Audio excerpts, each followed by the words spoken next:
Next number of director. अच्छा director की बात करते हैं तो director are the person who manage the day to day affair. तो मिनिमम कितने डायरेक्टर होने चाहिए? 2 इंटू प्राइवेट कंपनी और पब्लिक कंपनी में 3। एक चीज सुनने का, minimum director should be 2 into private company, minimum director should be 3 into public company, minimum director should be 1 into OPC company. हाँ OPC. Maximum number of director into all the 3 company is 15। तो 15 director के ऊपर आप जा नहीं सकते, जा सकते हो by passing a special resolution. अब ये सब क्या होता है ये हम बाद में पढ़ेंगे आपके नेक्स्ट लेवल पे। क्लियर है? इतना याद रखना, minimum director OPC 1, private 2, public 3 और मैक्सिमम नंबर 15। बस क्लियर है क्या? अच्छा नेक्स्ट, आपको बहुत सारी कमिटी बनानी पड़ती है पब्लिक कंपनी में, which is known as CSR committee, audit committee, nomination remuneration committee और स्टेक होल्डर कमिटी। फटाफट क्विक उसका मीनिंग समझ लेता हूं। ऑडिट कमिटी जो ऑडिट करता है, सीएसआर कमिटी जो सीएसआर एक्टिविटी करता है, स्टेक होल्डर कमिटी मतलब शेयर होल्डर या स्टेक होल्डर में किसी में भी दिक्कत आए, किसी को भी कोई भी दिक्कत हो तो उनके पास आ सकता है। नॉमिनेशन एंड रेम्युनरेशन कमिटी मतलब जो उनको पगार देता है। These committees are not to be mandatorily constituted into the private company। Public company को कमिटी करना जरूरी है, प्राइवेट कंपनी को नहीं है। क्लियर है क्या? It can be start business upon incorporation. A public company is required to obtain certificate on commencement of business addition to the certificate of incorporation। maximum board of director 15 soon director 15। सुनो director OPC में 1। अच्छा फटाफट एक chart बनाओ, जो भी जिसके पास book है वो लिखो। OPC minimum director 1, private minimum director 2, public minimum director 3। अरे 1 2 3 1 2 3 1 2 3, ओपीसी 1, पब्लिक 3 और प्राइवेट 2, मैक्सिमम 15। फटाफट लिखो। क्लियर है क्या ये चीज? अच्छा इसी के साथ आपका फर्स्ट चैप्टर होता है समाप्त और अब हम जाएंगे सेकंड चैप्टर पे। बस 2 मिनट का ब्रेक लो, 35 को हम वापस से स्टार्ट करेंगे। फटाफट पानी वानी पीना है, सुसु वुसु जाना है, फटाफट जाके आओ। 15 की 50 बेटा, 15 15 1 5 15। OPC maximum member is 1 but maximum director है 15। यस, ओपीसी अगर 15 से ज्यादा करना चाहता है कर सकता है विदाउट पासिंग अ रेजोल्यूशन। क्यों पास करेगा? अकेला ही सिंगल मेंबर है, बट बाकी 2 भाई साहब लोगों को रेजोल्यूशन पास करना पड़ता है। तो फटाफट लिख दो। अच्छा मेंबर्स की बात करेंगे तो प्राइवेट में कितना था? 2 और मैक्सिमम 200। प्राइवेट 2 मैक्सिमम 200 और पब्लिक 7 और मैक्सिमम अनलिमिटेड। अपने हाथ वाथ पे टैटू बना लेना और एग्जाम में लिख देना। कॉपी केस में पकड़े गए तो मेरा नाम मत लेना। क्लियर है क्या? ओपीसी में अरे हाँ वही बराबर है बेटा, बराबर है। समझ रहा है क्या सबको? जो लोग सुसु नहीं गए वो हाँ लिख सकते हैं, जो गए sir please repeat meaning of statutory compliances. अच्छा स्टैट्यूटरी कंप्लायंसेस कहाँ आया था भाई? ये LLP। अच्छा स्टैट्यूटरी कंप्लायंसेस क्या होता है? सुनो। कंप्लायंसेस जो जरूरी है, मैंने क्या बोला, एक एलएलपी को क्या दर्जा दिया गया है? So the LLP is both companies also and partnership also. तो दोनों का फीचर्स है। सो एज वी टेल कि कंप्लायंस करना जरूरी। अच्छा what is the meaning of compliance? कि जहां पर रूल्स एंड रेगुलेशंस को फॉलो करना। Now what are the rules and regulations? As I told you there should be minimum 2 members in private company, so there should be 2 members, there should B 7 members. तो ये compliance आपको करना है। हर साल आपको meeting लेना है, दैट इज योर कंप्लायंस। हर साल आपको पेमेंट करना है, दैट इज योर कंप्लायंस। हर साल आपको फीस भरना है, हर साल आपको एप्लीकेशन फाइल करना है, that is your compliance. So that is statutory mandatory करना है। तो एलएलपी पे लगता है। क्यों लगता है? बिकॉज उसको आधा फीचर्स कंपनी का मिला है। अरे बोलो हाँ मैडम, जिसका भी एक डाउट था समझा सर। તમે गुजराती छो? हाँ बेटा हूँ गुजराती छू, एकदम गुजराती छू। आप लोग में कोई गुजराती है? No personal questions. Yes sir, thank you sir, welcome sir, welcome ma'am, जो भी है। अरे बोलो हाँ। शाबाश, वाह, हाँ from Tamil Nadu, I don't know. Okay yeah but there are some other students जिनको हिंदी भी चाहिए, but okay I try my best to talk in English ज़्यादा से ज़्यादा.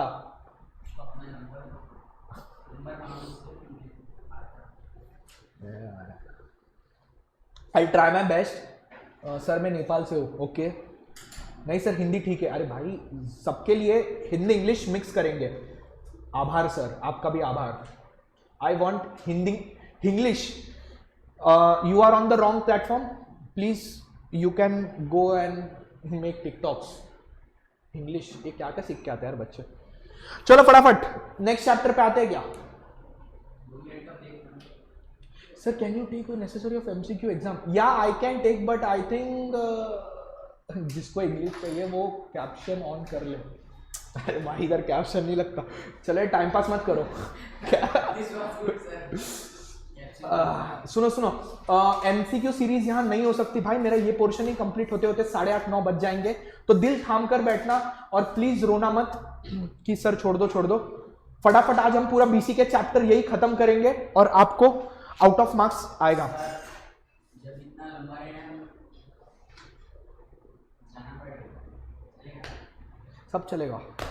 Everything is fair in CA and CS and CA में. Sir weightage of the mark in every chapter. हाँ वो मैं लास्ट में बताऊंगा. मैं आपको सब चीजें बताऊंगा कि आपको कैसे पढ़ना है क्या करना है. Yes sir let's rock. या लेट्स रॉक्स. चलो रे फटाफट बिजनेस एनवायरनमेंट पे आते हैं. Let's talk about business and I try to speak in English. So I'll try to speak in English. Okay, चलो रे सुनो फटाफट बिजनेस एनवायरनमेंट क्या होता है. Now what is environment. Come on comment fast. What is environment. बोलो बोलो what is environment. Internal and external. वाह इंटरनल एक्सटर्नल लिखता है कोई. पर्यावरण. बेटा English please speak in English. Surroundings. Yes surroundings right. And next is अच्छा environment बोलो तो अपने आसपास की चीजें. The meaning of environment is surrounding. आसपास की चीजें. अच्छा आसपास की चीजें. एटमॉस्फियर लिखता है कोई. Very good right. एटमॉस्फियर है ना. आज गर्मी है आज ठंडी है. That is surrounding right.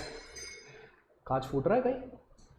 अच्छा सुनो सुनो फटाफट फटाफट. एनवायरमेंट. सो बिजनेस के environment. The environment that affect the business is known as business environment. Okay, there are two type of environment.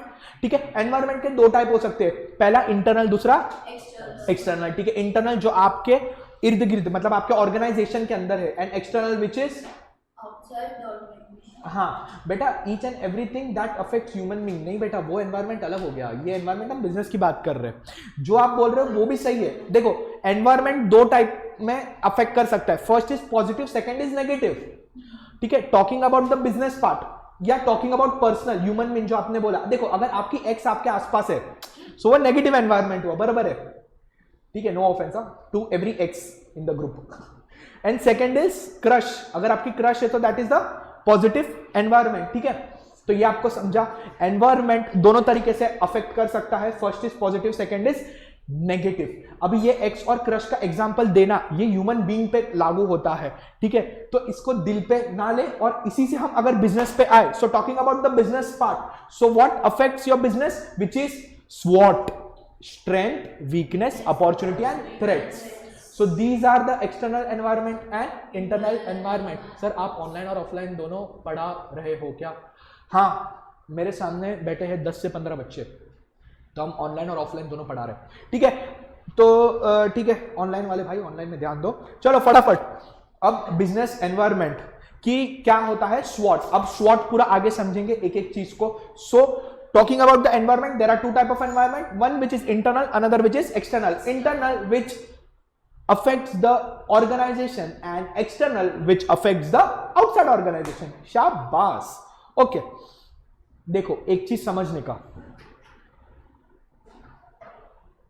हाँ ठीक है. एक चीज समझने का. जो आपकी कंपनी को अफेक्ट कर रहा है बाहर से उसको बोलते हैं थ्रेट. एक्सटर्नल थ्रेट, राइट, जो आपको अपॉर्चुनिटी दे रहा है उसको बोलते हैं अपॉर्चुनिटी। जो इंटरनल मैटर्स में प्रॉब्लम आ रहा है तो वो होता है weakness, internal problems, that is weakness. And जो अपने को इंटरनल मोटिवेट कर रहा है या वो दैट इज स्ट्रेंथ। क्लियर है क्या? एक एक चीज करके समझेंगे। अच्छा सुनो, जरूरी भाई जिंदगी में कोई ऐसा बिजनेस नहीं बना जिसको प्रॉब्लम्स ना आए, ठीक है? जिंदगी में हर एक इंसान के लाइफ में प्रॉब्लम है, वो बिजनेस हो या गर्लफ्रेंड हो। क्लियर है? तो लाइफ में प्रॉब्लम्स ही प्रॉब्लम्स है, ठीक है? हम कैसे डील करते हैं that is the matter. So there are many type of environment, मतलब अगर कोई बोलो नेगेटिवली इंपैक्ट कर रहा है या कॉम्पिटिटर्स, सब क्लियर है। अच्छा एक चीज समझेंगे हम अभी, कहां गया वो, मीनिंग ऑफ बिजनेस एनवायरमेंट। यहां पर इन्होंने क्लियर लिखा है, ग्लुक भाई साहब ने एकदम अच्छे वे में समझाया है। Environment includes factor outside the firm which can lead to opportunity for और threat to the firm and throughout there are many factors that the most important are socio-economical, technological, supplier, competitor and government। आगे मस्त एक एक करके एक एक चीज पढ़ेंगे इन डिटेल नहीं, बट हाँ अच्छे से मैं पढ़ाऊंगा which is important for me. तो ये ग्लुक भाई का आपको ध्यान रखना है because there are no such definition given by author. So I think this is the definition, only definition we can say which is given by the author. तो इन भाई साहब का तो नाम आपको याद रखना है, you have to learn the ग्लूक का डेफिनेशन। Is this clear? ठीक है। अच्छा, business environment represent all the external forces, factors और conditions that exert some degree of impact on the business decision, strategies and action on firm.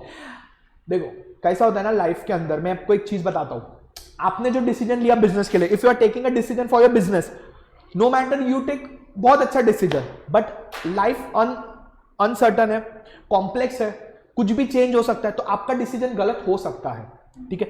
Environment affect कर सकता है। जैसे फॉर एग्जांपल, जैसे मैं गुजरात में मस्त दारू बेच रहा था, नहीं बेच रहा था, तो मैं गुजरात में मस्त दारू बेच रहा था, अचानक से एक दिन एक लीगल एनवायरमेंट का इशू आया जहां पर लॉ बना कि दारू बैन है गुजरात में, मेरा धंधा चौपट। सेकेंड थिंग कि मैं प्लास्टिक बना रहा था, प्लास्टिक बैग्स, ये बोलो पतली पतली थैली आते हैं ना जो सब्जी वाले बेच, बना रहा था, एक दिन मैसेज आया प्लास्टिक बैन, मुझे अफेक्ट हुआ। तो कभी भी आप कितना भी अच्छा टारगेट लेके चलो, जिस दिन एनवायरमेंट ने प्रॉब्लम क्रिएट किया उस दिन आपको प्रॉब्लम आएगा। क्लियर है क्या? अच्छा, characteristics of business environment most important है, हम समझेंगे। कॉम्प्लेक्स है, right? So the business environment is complex, obviously it is complex भाई, है ना? जिंदगी में हर चीज कॉम्प्लेक्स है, ठीक है? आप पढ़ाई बोलो, कुछ भी बोलो, कॉम्प्लेक्सिटी हर चीज में आती है। Talking about businesses, influences, conditions. So if we can take the example, for example talking about the this thing, क्या बोल सकते हैं, बिजनेस के रिलेटेड अगर हम बोलते हैं ना ट्रेड कर रहे हैं, if we are buying and selling things, तो वहां पर भी कितने कॉम्प्लेक्सिटी आते हैं। फॉर एग्जाम्पल अगर मुझे कुछ दिक्कत आ रही है, जैसे ट्रांसपोर्ट नहीं हो रहा है, बैंकिंग में पैसा अटक गया, बहुत सारी चीजें, तो जरूरी नहीं है कि एनवायरमेंट हमेशा इजी हो, इट इज कॉम्प्लेक्स। क्लियर है? डायनामिक, आई है favourite point, dynamic, keep on changing, है ना? जैसे आप जैसे आप बिजनेस बदलते हो, बिजनेस के ऑपरेशंस बदलते हो, वैसे हर चीज चेंज होती रहती है। फॉर एग्जाम्पल पहले क्या था, लोग, अभी मैं एक अच्छा एग्जाम्पल देता हूं मैं आपको, हम ना रेस्टोरेंट में जाते थे, ठीक है? पहले when I was a kid नहीं बोल सकते, बट क्या बोल सकते हैं हम, I was in my college time, तो तब ना हम लोग क्या खाते थे पता है क्या? मैकडी का बर्गर, ठीक है, और कुछ ना कुछ कॉफी, कोल्ड कॉफी बोलो, ये सब खाते थे। अब धीरे धीरे इवोल्यूशन आया, ठीक है, चेंज हुआ, रैपिड चेंज हुआ। अब के लोग क्या खाते पता है? क्या खाते हैं? Sushi, ramen. है कोई है यहाँ पे, कोई है यहाँ पे बीटीएस फैन? प्लीज लिखिए यस अगर कोई बीटीएस फैन हो तो। सो कैसा है, डायनामिक चेंज होते रहता है। Yes sir, oh okay. आप लोगों बीटीएस फैन? नहीं, कोई है यहाँ कोरिया कोरियन सीरीज देखता है? वो बात हुआ मेरा वो स्टूडेंट से। यस सर, जय श्री राम, जय श्री राम। क्लियर है क्या ये चीज? तो जैसे जैसे एनवायरमेंट चेंज होता है। अच्छा मैं एक चीज बताता हूं, इन्फ्लुएंस द इन्फ्लुएंसर्स क्यों बोलते हैं हम? Why we tell influencers? जो टिकटॉक बनाते हैं उनको, हाँ भाई, why they are influencers? Because they influence you, आपका पर्सपेक्शन चेंज करते भाई। हाँ ये देखो विराट कोहली जैसा दाढ़ी रखा मैं, ही इज इन्फ्लुएंसिंग मी, जो नहीं लग रहा है, ठीक है? मोमोज, हाँ मोमोज खाएंगे, है ना, क्लियर है। मंगाता हूँ शाम में। कहाँ चलते खाने, अच्छा ठीक है। तो why they are called influencers, because they influences you, ठीक है। इंडिया में मैं एक बात बता रहा हूँ, सब सही चल रहा था लाइफ में, फिर आया कोविड ने लाया नेटफ्लिक्स, है ना, फ्राइड या बॉयल फ्राइड 2 प्लेट, और यहाँ 10 लोग हैं, उनके लिए 1 प्लेट भिजवा देना, ठीक है। तो क्या बोला है कि जैसे ही कोविड आया और मस्त नेटफ्लिक्स लाया, so after coming Netflix India में आजकल आप देखोगे कि ये क्या बोल सकते हो उसको, फॉरेन शोज बहुत देख रहे हैं, जैसे फ्रेंड्स हो गया, गिलमोरे गर्ल्स हो गया। भाई मैं ये सब नहीं देखता हूँ, ठीक है, ये सब मुझे रेफरेंस मिला है। तो हम लोग समझने लग गए कि हम यूएसए में, ठीक है, और फिर वैसे बिहेव करने लग गए। तो हम इन्फ्लुएंसेस हो रहे हैं, किससे, शोज से, क्लियर है, टिकटॉक स्टार से, है ना। तो फिर यही सब चीजें जो है हमको इन्फ्लुएंस करती है, डायनेमिक है, चेंज होते रहता है। तो आगे आप देखोगे सोशो इकोनॉमिक कैसे हर चीज को चेंज करती है। Obviously the environment is constantly changing in nature, one thing which is constant is change due to many and varied influences operating and the dynamism the environment causing it to continuously changing shape and characters। clear है क्या, squid game, हाँ भाई squid game. Multifacet, what is multifaceted, किसी के लिए क्या तो किसी के लिए क्या। Now what is multifaceted, okay, so now talking about a business. Now कल से आप लोग ना एकदम हेल्थ कॉन्शियस हो गए, भाई कल से तेरा भाई जिम जाएगा, तेरा भाई जिम करेगा, कल से आप हेल्थ कॉन्शियस हो गए, डाइट करेंगे कल से। तो दो लोगों के इसमें चेंजेस होते हैं। पहला, जो डाइट कॉन्शियस चीजें मिलती है जैसे नारियल पानी हो गया या अच्छी चीजें खाने की, उनका मार्केट बढ़ जाता है, जंक फूड का मार्केट कम हो जाता है। समझ रहे आप ये चीज। तो एक का कुछ फायदा और एक का नुकसान। तो हर एक एनवायरमेंटल चेंज को लोग अलग अलग नजरिए से देखते हैं। शायद आपके लिए अच्छा होगा, हमारे लिए बुरा है। So each and every person talking about the environment have a different opinion, different look on that environment। किसी के लिए अच्छा, किसी के लिए बुरा, है ना, किसी की गर्लफ्रेंड, किसी का बेस्ट फ्रेंड। क्लियर है क्या, अच्छा। Far reaching impact, what is far reaching impact, दूर दूर तक इंपैक्ट गिरता है। कभी मैंने नहीं सुना इन्फ्लुएंस बहुत शॉर्ट इस पे गया हो, क्या बोलते हैं उसको, शॉर्ट रेंज में गया हो। इन्फ्लुएंस इंसान लॉन्ग लॉन्ग रेंज पे होता है। क्लियर है ये चीज, किसी का भाई किसी की जान बराबर है। क्लियर है क्या ये चीज। तो वो एक long impact, far reaching impact गिराता है पूरे ऑर्गेनाइजेशन में। अच्छा मैं एक चीज बता रहा हूं, 2 इंडस्ट्री रैपिडली चेंज होती है। कौन सी 2 इंडस्ट्री रैपिडली चेंज होती है, first is IT, second is fashion. पहले बेल बॉटम था, फिर वो क्या आ गया, वो कुछ ना कुछ तो था भाई। मतलब मैं क्या बोल रहा हूं, ठीक है, लड़के लोग इन द कमेंट सेशन, मैं एक चीज बता रहा हूं, सबसे बेस्ट लड़कों को क्या चाहिए, 2 चीज, एक ब्लैक टी शर्ट और एक जींस। क्लियर है। लड़की लोग का फैशन हर हफ्ते चेंज होता है ना। तो फैशन इंडस्ट्री और टेक्नोलॉजी इंडस्ट्री कंटिन्यू चेंज होता रहता है। अच्छा इसमें क्या होता है ना, पहले लोग सलवार कमीज, सलवार कुर्ती जो भी बोलते वो पहनते थे। अभी लोग क्या पहनते हैं, टैंक टॉप, फिर जीन्स टॉप, जो भी बोलते हैं यार मुझे नहीं पता, क्रॉप टॉप, हुडी, ये सब पहनते हैं। सो उनको भी चेंजेस लाना पड़ता है। जैसे for example I have my own business, तो जिसके अंदर मैं सलवार कमीज बेच रहा हूं, जैसे चेंज हो रहा है वैसे मुझे भी सब चीजें चेंज करनी पड़ेगी, तो उसका एकदम लॉन्ग टर्म इंपैक्ट गिरता है। क्लियर है क्या ये चीज। चलो अब इंपॉर्टेंस ऑफ बिजनेस एनवायरनमेंट, तो इसका क्या क्या इंपॉर्टेंस हो सकता है। अच्छा टॉकिंग अबाउट द कैरेक्टरिस्टिक्स, कितने कैरेक्टरिस्टिक्स है, 4। पहला क्या है, कॉम्प्लेक्स, दूसरा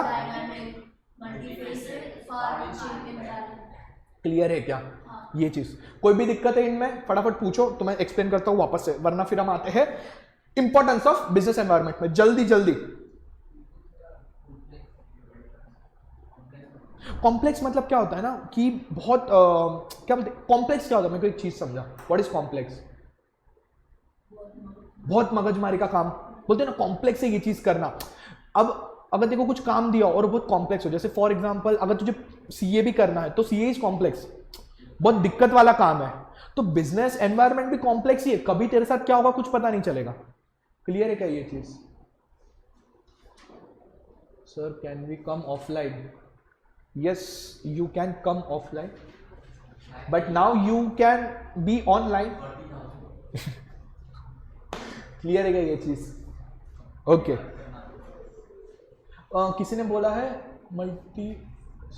मल्टीफैसेटेड समझो। अच्छा हाँ सुनो, मल्टीफैसेटेड क्या होता है? किसी के लिए किसी का भाई किसी की जान। जैसे मैंने अभी एक चीज बोला, किसी के लिए वो चीज अच्छी है, किसी के लिए वो चीज बुरी है। जैसे आप हेल्थ कॉन्शियस हो गए तो जो हेल्दी फूड्स है उनका डिमांड बढ़ गया, जो जंक फूड है उनका डिमांड कम हो गया। सब अपने अपने वे से डिफरेंट ऑब्जर्व। देखो ना यहाँ पे लिखा है may be viewed differently by different observer. अरे किसी के लिए वो अलग। अच्छा जैसे फॉर एग्जांपल किसी के लिए वो डिमोटिवेटेड पार्ट दिख रहा है बट आपके लिए मोटिवेटेड दिखता है, तब फायदा उठा लेते हो। नोटबंदी एग्जांपल है, ये दिल पे मत लेना। नोटबंदी किसी के लिए नुकसान है कि शिट मेरा नोटबंदी होगा, किसी के लिए फायदा है, अपन नोट लेंगे 10% पे चेंज करके देंगे। तो मैंने नहीं किया था ये चीज। अब इंपॉर्टेंस ऑफ, हाँ ऑफर था, एक्सेप्ट नहीं किया बिकॉज मैं करता हूं समाज सेवा। क्लियर है क्या? Now talking about the business environment. Now talking about business environment, so what are the importance of business environment? Determining opportunity and threat. Now opportunity and threat is external environment, strength and weakness is internal environment. हाथ पे tattoo बना लेना। Now talking about opportunity and threat, हाँ माथे पे बना लेना, अभी आगे जो चीज बताऊंगा वो। क्लियर है? हर जगह बनाना। Determining the opportunity and threat, ठीक है वो है गाल पे। क्लियर है? Determining opportunity and threat. तो अपॉर्चुनिटी एंड थ्रेट्स क्या होता है? External environment. Opportunity which is opportunity for us, threat which is threat for us. Talking about the opportunity part. अब मैं ना मास्क बेचता था, सैनिटाइजर और मास्क बेचता था। किसके लिए? जो नहीं हॉस्पिटल में काम कर रहे 2018 में। अब मेरा मास्क कितना जाएगा? बहुत कम। सैनिटाइजर कितना जाएगा? बहुत कम। अचानक कोविड आ गया, मेरे लिए फायदा ही फायदा, भर भर के सैनिटाइजर जा रहे। So that is opportunity for me. Clear है? Now what is threat? कि दारू बैन हो गया, प्लास्टिक बैन हो गया। अच्छा एक एरिया है ऐसा, मतलब बहुत सारे एरियाज में ऐसा होता है जहां पर नॉनवेज इज बैन, मतलब you can not sell nonveg, chicken mutton जो भी तुम खाते हो वो, तो दैट इज बैन। तो वहां पर that is threat for you. कल आप काट रहे हो, अचानक शाम को आके बोल दिया कि बंद। तो ऐसे बहुत सारे एरियाज होते हैं, जैन एरियाज, हिंदूज एरिया, मतलब जो भी जैन एरियाज होते हैं वहां पे the nonveg is ban. But कहीं कहीं तो होता है ना यार भाई, एकदम professionalism. So you have to determine your opportunity and threat. आपको डिटरमाइन करना है, आपको समझना है कि what is your opportunity and what is your threat. कल को उठ के मेरे साथ क्या हो सकता है? I should know. Change in law, change in social behaviour of people. हाँ कल तक मोमोज खा रहे थे, आज सुशी खा रहे है ना, धंधा बंद फिर, ठीक है। Giving direction of for growth, obvious सी बात है, it is giving you direction for growth. Business environment, why? If you are selling salwar kameez and there is a trend for jeans and top, so there is a growth. अच्छा best example मैं दूंगा एक जो आपको सब समझ जाएगा। Talking about the Nokia. पता है नोकिया का केस क्या हुआ था? वो पहले तो बहुत डिमांड था, हाँ स्मार्टफोन्स आने लगे, नोकिया राजा था। क्लियर है? फिर नोकिया के साथ क्या हुआ? गूगल ने उसको बोला कि हम लोग एंड्रॉइड निकाल रहे, you adopt the Android, touch screen निकालेंगे। नोकिया वाज लाइक नहीं, हम राजा। अब राजा से प्रजा बनने टाइम नहीं लगता, तो फिर यही चीज सैमसंग ने ले ली। So first Nokia used to sell button वाला फोन, आफ्टर दैट उसको बोला कि you shift on touch screen phone, but Nokia denied it. So Samsung ने क्या किया? अडॉप्ट कर लिया। सैमसंग पता था कि भाई मार्केट बहुत तगड़ा है आगे, सो सैमसंग ने क्या किया? ही अडॉप्टेड द एंड्रॉइड वाला part and now he is into the top in the phone industry. ठीक है, तो वन प्लस वगैरह के इसमें ही आता है। सो आपको एक डायरेक्शन देता है फॉर द ग्रोथ। नेक्स्ट क्या होता है? Continuous learning. You continuous learn learn learn learn learn. जैसे फॉर एग्जांपल पहले आईफोन 6 था, फिर 7 आया, 8 आया, 9 आया, 10 आया, वैसा। सो कीप ऑन लिंक, नए नए नए नए टेक्नोलॉजीज आता है, नई नई चीजें सीखते हो। देखो अभी कैसा है ना कि जो हमारे पुराने जनरेशन थे वहां से अगर आप इस जनरेशन को देखो तो बहुत फर्क है। जैसे फॉर एग्जांपल आप जब आप बचपन में छोटे थे, when you were small, and अभी के जो बच्चे जब आप छोटे थे तब का, तो कितना फर्क है। मुझे लगता है हम लोग का एक लास्ट एरा था जहां पर we used to play outside the घर हाउस, बट अभी ऐसा है कि सब लोग वो उसी में घुस गए, टैब में, फोन में, उसी में। So this thing. अच्छा इमेज बिल्डिंग, ऑब्वियस सी बात है भाई, अगर आप कीप ऑन चेंजिंग रहोगे, आप अपडेट रहोगे, आपका इमेज बिल्ड होगा, you will get your own goodwill. Clear है? आप नई नई चीजें लाओगे। जैसे for example talking about the fashion industry, अगर आपकी कोई शॉप है, वहां आप जैसे नए नए ट्रेंड है, अब जैसे जो रणवीर सिंह पहनता है, नहीं रणवीर सिंह नहीं, जो बाकी हीरोज पहनते कपड़े, वैसे कपड़े अगर आप ट्रेंडिंग में लाओगे तो ऑब्वियसली बात है वो मिलते रहेंगे उनको, ठीक है, आपका इमेज बिल्ड होगा। और मीटिंग कंपटीशन, भाई जिंदगी में बिना कंपटीशन के कोई मतलब ही नहीं है। You should have your own competitor, ठीक है, तो ही जिंदगी में मजा है, वरना खुद ही को ही हरा कर क्या ही कर लोगे। क्लियर है क्या? अच्छा, relationship between organisation and its environment. इससे पहले एक बार फटाफट समझ लेते हैं importance of business environment. First, determining opportunity and threats. Second, giving direction for growth. Continuous learning, image building, meeting competition. Is that clear? बढ़े आगे। अच्छा, yes yes yes yes relationship between organization and its environment. Competition is equal to improvement. yes right, अगर आपका competition हो तभी तो आप improvement करोगे, समझ रहे हो आप? वैसा सेम। अब नेक्स्ट क्या है? Relationship between organisation and environment. Organisation और एनवायरमेंट का क्या रिलेशनशिप होगा? ठीक है, पति पत्नी तो नहीं होगे ना, पढ़ते आगे। एक्सचेंज ऑफ इंफॉर्मेशन, अभी ऑर्गेनाइजेशन और एनवायरमेंट एक दूसरे को एक्सचेंज ऑफ इंफॉर्मेशन कैसे करते हैं? एक दूसरे को इंफॉर्मेशन बताते हैं, ऑब्वियसली बात है, एक्सटर्नल एनवायरमेंट अलग अलग चीजें बताता है ऑर्गेनाइजेशन को। जैसे फॉर एग्जांपल न्यू ट्रेंड्स आए मार्केट में, वो क्या होता है ना, एक ऑर्गेनाइजेशन को पता चलता है, एक इंफॉर्मेशन मिलती है उनको। क्लियर? बिजनेस कैसा चल रहा है वो ऑर्गेनाइजेशन को। अच्छा, इसके अंदर एनवायरमेंट में कस्टमर्स भी आते हैं, so they are also your environment. Clear है क्या?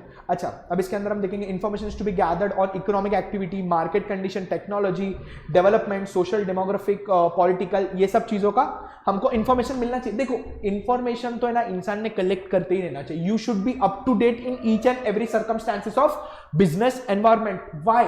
Because you should know each and every point of environment, कब चेंज हो रहा है, कब क्या चेंज हो रहा है, हर चीज खत्म।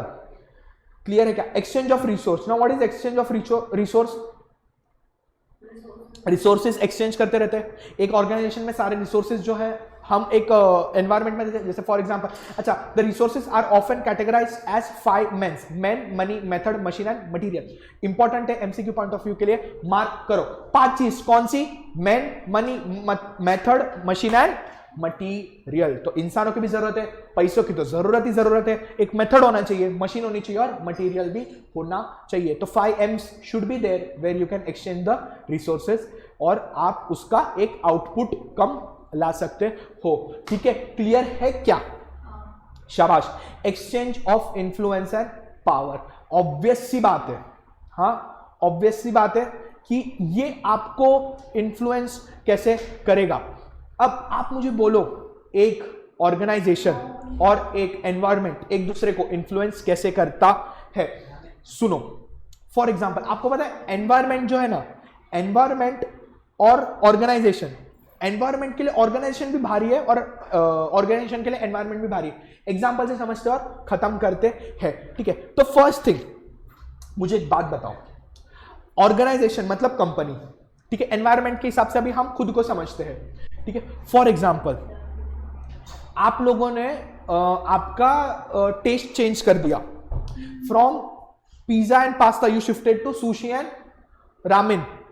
सो आपने आपका एनवायरनमेंट चेंज कर दिया, आपने आपका कंसेप्ट चेंज कर दिया, उससे ऑर्गेनाइजेशन को खुद ब खुद चेंज होना पड़ेगा। समझ रहे हो आप ये चीज? ठीक है, वो ये नहीं बोल सकता कि छोड़ना, अपने को क्या लेना देना, नहीं, अपने को ही लेना देना है, वरना कस्टमर कैसे आएंगे? भाई मैंने आज, मैं आपको अभी बता रहा हूं, मैंने आज तक नहीं सुना, I have never heard till now, मतलब जब मैं पहले सुनता था अभी, कि कोई भी मुझे बोले कि हम रेस्टोरेंट में जाके रोटी सब्जी खाकर आए।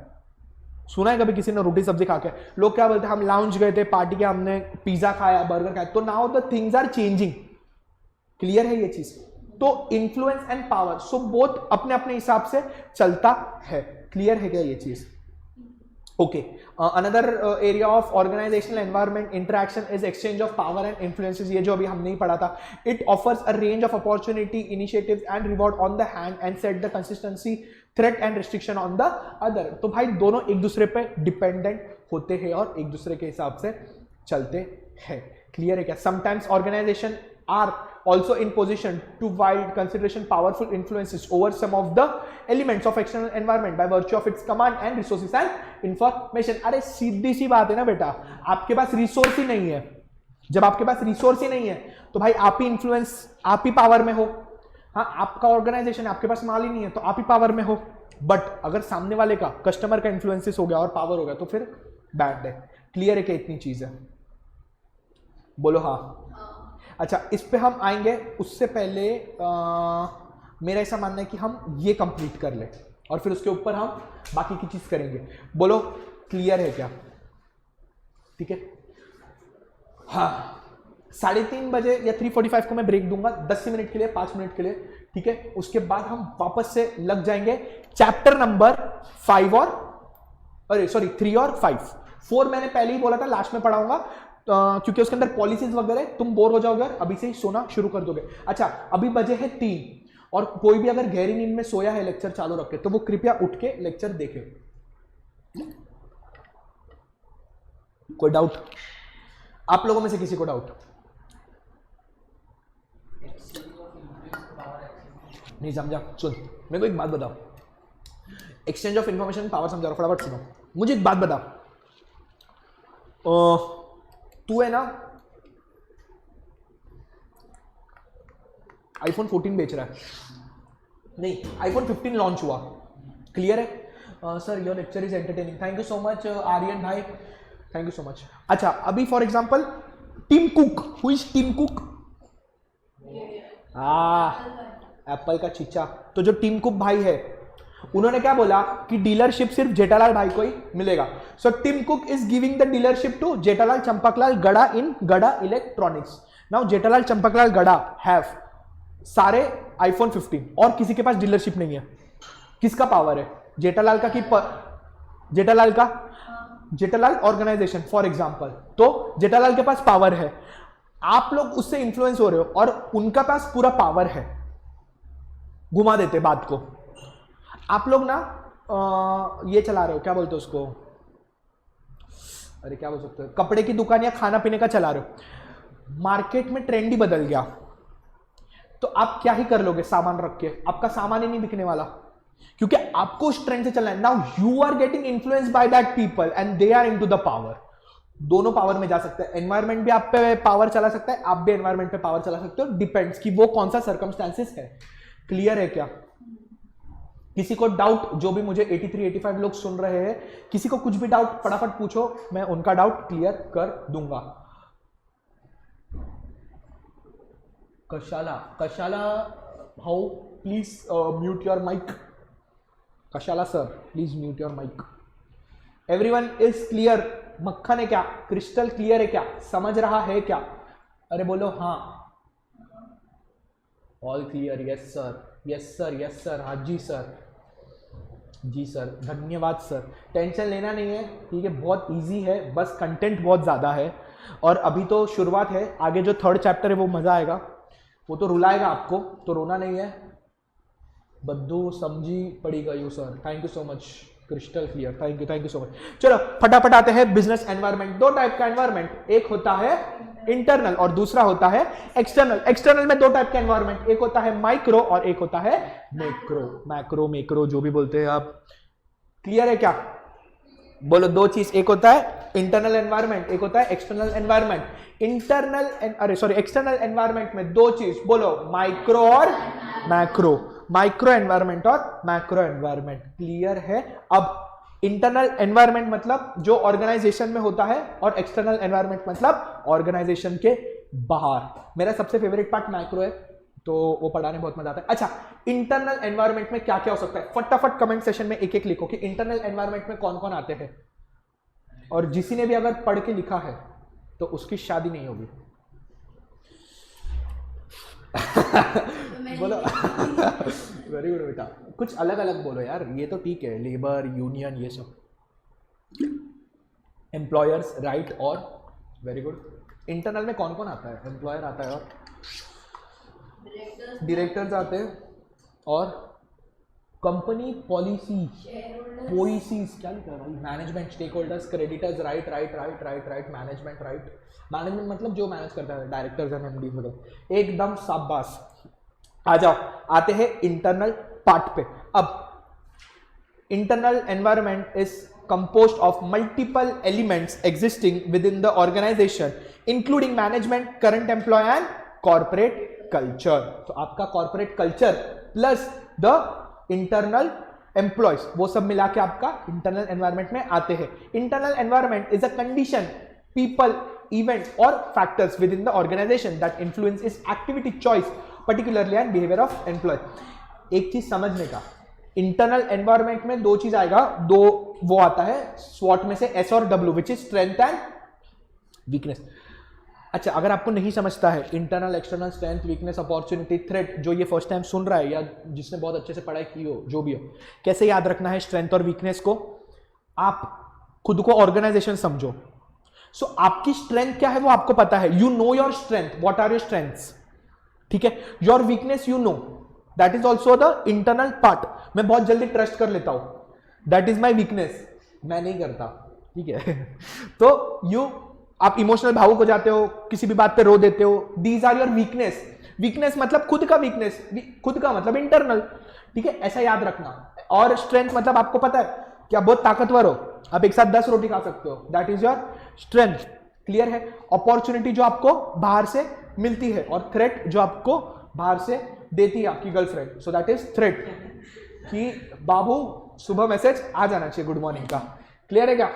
चलो, मेरे बाबू ने खाना खा लिया है और बाबू एक्सटर्नल पे आ जाएगा, समझा। इंटरनल मतलब जो ऑर्गेनाइजेशन के अंदर होता है, और दो चीज, स्ट्रेंथ एंड वीकनेस, क्लियर है क्या ये चीज? नेक्स्ट, एक्सटर्नल, जो हम सबको पता है। अच्छा, अब business does not operate in a vacuum. अच्छा, एक चीज याद रखना, एक्सटर्नल एनवायरनमेंट की जरूरत पड़ती है, खाली इंटरनल एनवायरनमेंट से नहीं चलता है। बाहर ही कोई नहीं होगा तो आप क्या ही कर लोगे, क्लियर है क्या? अच्छा, अब दो चीज आएगा इसके अंदर, दो मेजर पार्ट है, माइक्रो और मैक्रो एनवायरमेंट, ठीक है। नेक्स्ट आते हैं, अच्छा हाँ, इसके अंदर भी उन्होंने वही लिखा है, opportunity and threats is the external environment apart from strength and weakness which is internal environment है। अच्छा, आ जाओ।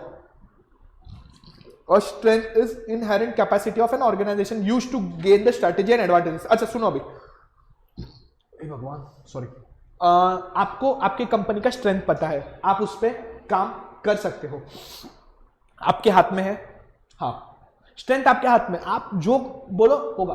Weakness, now what are the examples of weakness? मेरा जो जैसे फॉर एग्जांपल मेरे एम्प्लॉयज गधे, कुछ काम के नहीं, मेरा वीकनेस है, बाहर वालों का वीकनेस नहीं है, ठीक है।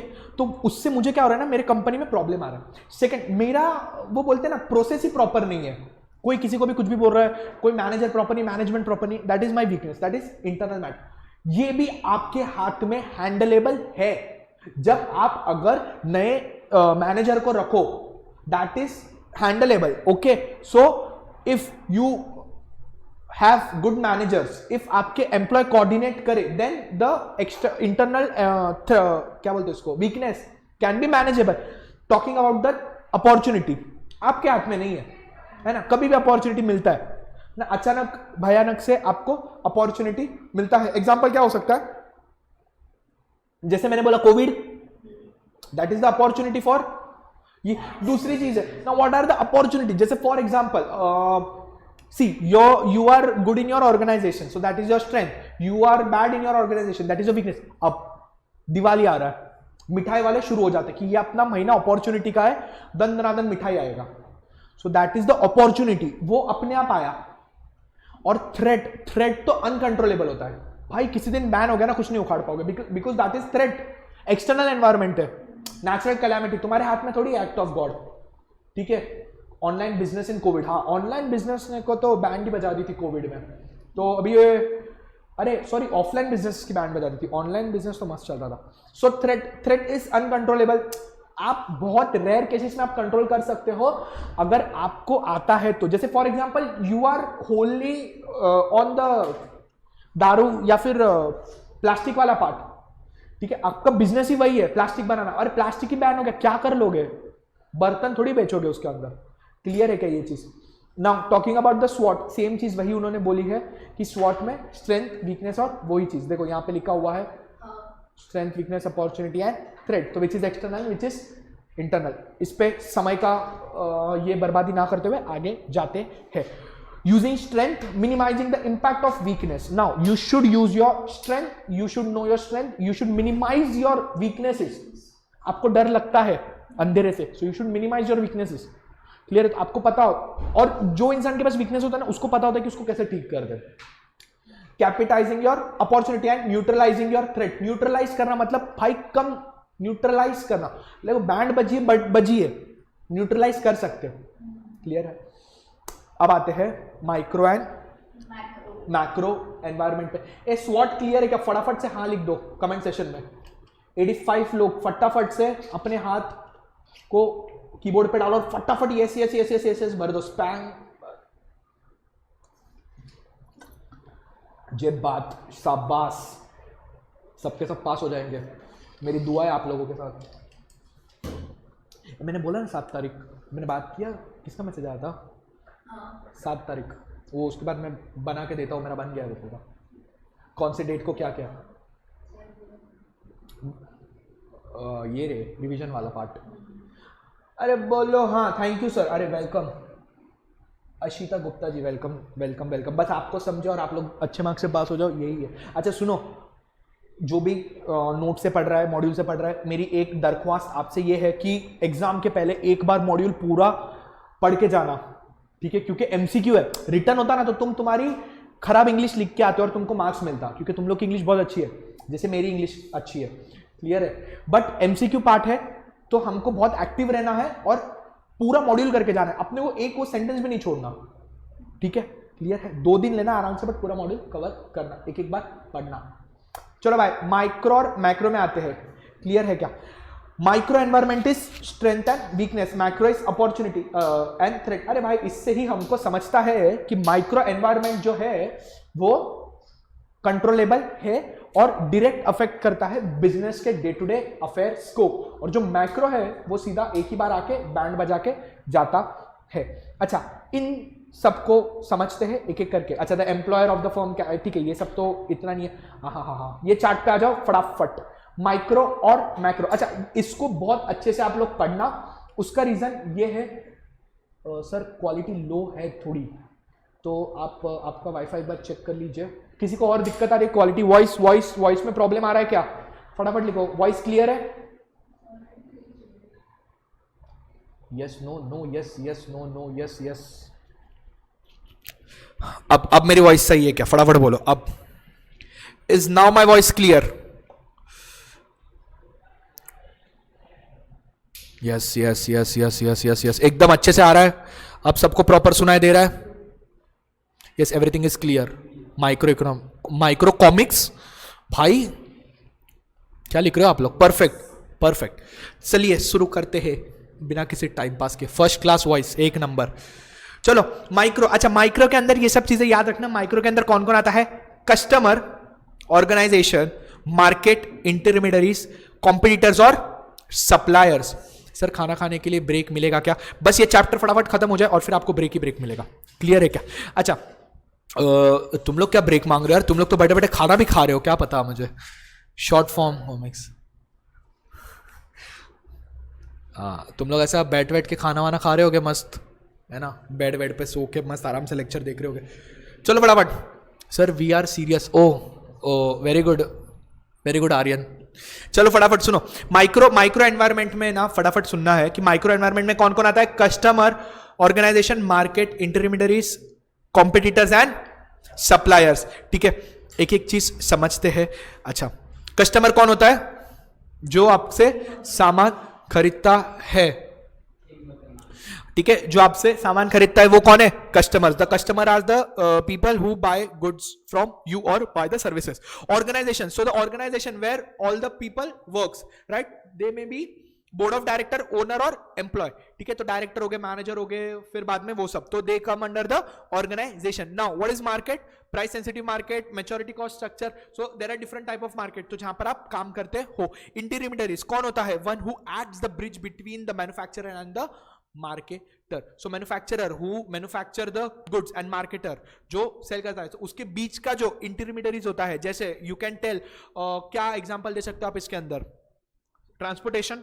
क्लियर है? कॉम्पिटिटर्स, कॉम्पिटिटर्स सबसे best. Other entities that compete the resources as well as the market. तो जो आपके कॉम्पिटिटर्स होते हैं वो भी आते हैं माइक्रो के अंदर, और सप्लायर जो आपको सप्लाई करते हैं, supplier with the bargaining power affect the cost structure. अच्छा, सप्लायर क्या बोला है? Bargaining power. What is bargaining power? अच्छा, अभी सप्लायर मतलब जो आपको रॉ मटेरियल दे रहा है, प्रोवाइड कर रहा है, कैसे उनका बार्गेनिंग पावर होगा? सुनो सुनो ध्यान से सुनो, सप्लायर का बार्गेनिंग पावर और इसका।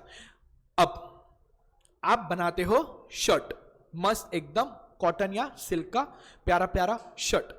अब फॉर एग्जाम्पल इफ आपको जो माल दे रहा है, जो आपको माल दे रहा है, अगर वही इंसान, जैसे for example there are 3 suppliers जो आपको कॉटन दे रहा है, अगर वो सप्लायर्स जो है, अगर उन्होंने ही कार्टेल बना लिया ना, what is the cartel? Cartel मतलब सबने मिलके बोला कि भाई बेचेंगे तो इतने में ही बेचेंगे, खरीदना है तो खरीदो नहीं तो निकलो। So this is the bargaining power. तो उनके हाथ में पावर होता है, क्लियर है? तो सप्लायर्स का अगर बहुत बार्गेनिंग पावर हुआ तो भी आपको दिक्कत दे सकता है। फटाफट से 1 2 3 4 5 6 6 का नाम फटाफट बोलना है। माइक्रो के अंदर क्या क्या आता है? पहला इंटरमीडियरीज, कॉम्पिटिटर्स एंड सप्लायर्स। ये सब भाई साहब का जो नाम है वो आते हैं माइक्रो के अंदर। कस्टमर, हाँ कस्टमर बरोबर है। अच्छा सुनो, इंपॉर्टेंट है, अगर आपको 3 पूछ लिया या 4 पूछ लिया तो आपको टिक करने आना चाहिए। या ऐसा हो सकता है कि वो लोग अगर मैक्रो का पूरा दे या मैक्रो का पूरा दे और उसके अंदर माइक्रो का एक डाल दे, और अगर आपको ऐसा बोले कि इसमें से माइक्रो कौन सा है, so you have to tick. Clear है क्या? तो ध्यान से पढ़ना है और समझना है।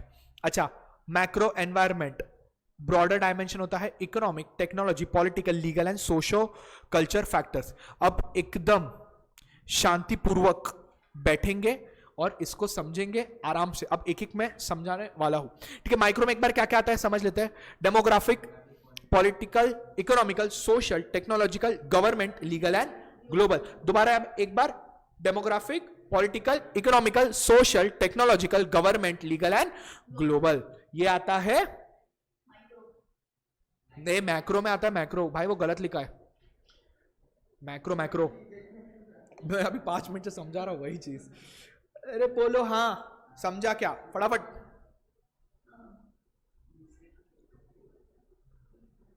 Yes yes yes yes yes yes yes, शाबाश बच्चों मेरे, शाबाश। Now let's talk about each and every element of micro and then macro. Macro मेरा फेवरेट है यार, मैं हर क्लासेस में मैक्रो के लिए 2 लेक्चर एक्स्ट्रा लेता हूँ, तो यहां में सिर्फ 10 मिनट लूंगा और आपको समझाऊंगा। क्लियर है क्या? अच्छा, तो माइक्रो से स्टार्ट करते हैं। Consumer, who is the consumer? अच्छा, कंज्यूमर और कस्टमर में फर्क बताओ फटाफट।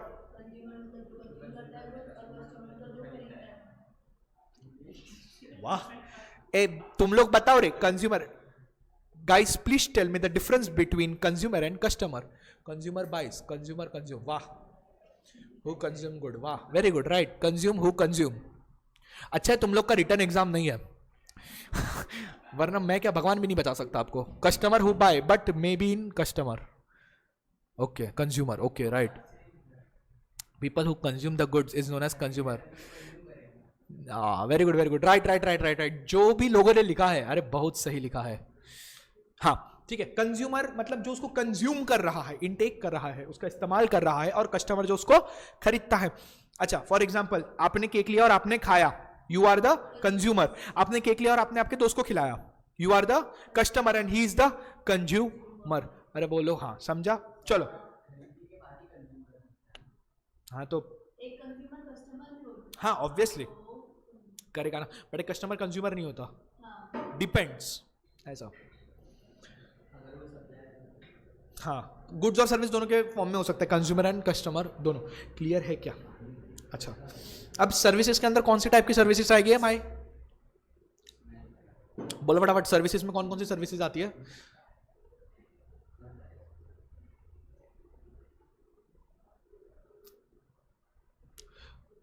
क्या लिखा है? टीचिंग, राइट, और प्रोफेशनल, बैंक और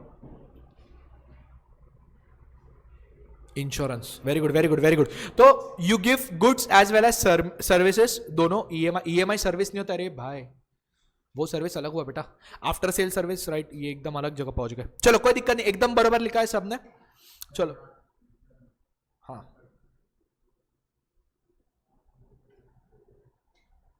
नेक्स्ट कॉम्पिटिटर्स।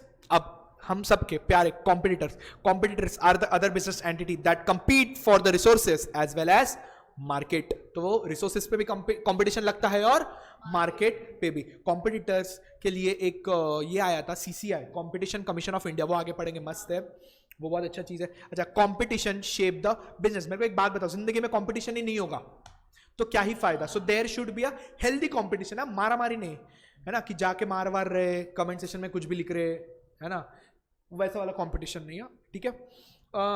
नेक्स्ट, ठीक है, तो फिर ये, हाँ, हु आर कॉम्पिटिटर्स, कौन होते कॉम्पिटिटर्स? जो डायरेक्टली और इनडायरेक्टली आपको कंपटीशन में अफेक्ट करे। क्लियर है क्या? ऑर्गेनाइजेशन। अब बात करते हैं ऑर्गेनाइजेशन में। तो देखो यहाँ पे शैम्पू का एग्जांपल दिया है जो कुछ काम का नहीं है, फिर भी आप देख लेना, ठीक है। ऑर्गेनाइजेशन पे आते, चलो फटाफट। ऑर्गेनाइजेशन मतलब जहां हम काम करें, जहां के लोग हमारे साथ काम कर रहे हैं, उसको बोलते हैं हम ऑर्गेनाइजेशन, ठीक है। ऑर्गेनाइजेशन में कौन कौन आया?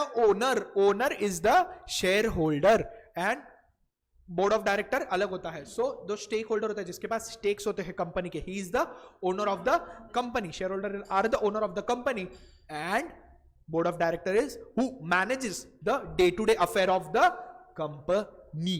समझा क्या? और एम्प्लॉय, जो कुछ लोगों के तरह 9 to 6 जॉब करना चाहते हैं, so they are the employ of the company. तो 3 लोग, पहला ओनर जो बिजनेस ओन करता है या जिसके पास शेयर्स है उस कंपनी के, he is the owner. Second क्या है?